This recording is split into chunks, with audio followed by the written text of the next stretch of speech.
আটকে পড়তে বসেছিলাম। যেই না দরজার দিকে তাকাই, আবার আম্মুর দিকে তাকালাম, দেখি না আমার পেছনে কেউ নেই। এরপর ঘটনাটা আব্বু আম্মুকে বলে তারা সিদ্ধান্ত নেয় আমরা পরের মাসেই বাসাটা চেঞ্জ করে ফেলবো। সেই দিনের পর থেকে আর নিজের রুমে একা থাকার সাহস করতে পারলাম না। আম্মুকে সাথে নিয়ে ঘুমাতাম, কিন্তু আমি তখনও জানতাম না যে এরপর ঠিক কী অপেক্ষা করছে আমার জন্য।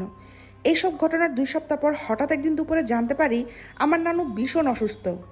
তাই আমার আম্মু আর ভাই নানুকে দেখতে যায়, আর আমার পরীক্ষা থাকায় আমাকে বাসায় রেখে যায়। কথা ছিল সন্ধ্যার মধ্যে ফিরে আসবে, আর পাশের বাসার আন্টিকে বলে যায় যাতে আমাকে কিছুক্ষণ পর পর একটু দেখে যায়, কারণ আব্বুর আসতে রাত 8টা কিংবা 9টা বাজবে। তাই আমিও কিছু না ভেবে বাসায় থেকে যাই। কিন্তু সমস্যাটা হয় সন্ধ্যার ঠিক পরেই। আমি তখন সবেমাত্র কিছুটা পড়া শেষ করে বাথরুমে গিয়েছি ফ্রেশ হতে। ফ্রেশ হয়ে যেই নাই আবার পড়ার টেবিলে বসেছি, অনুভব করলাম টেবিলের নিচ দিয়ে আমার পায়ের সাথে কি যেন একটা শীতল হাত ছোঁয়া লাগলো।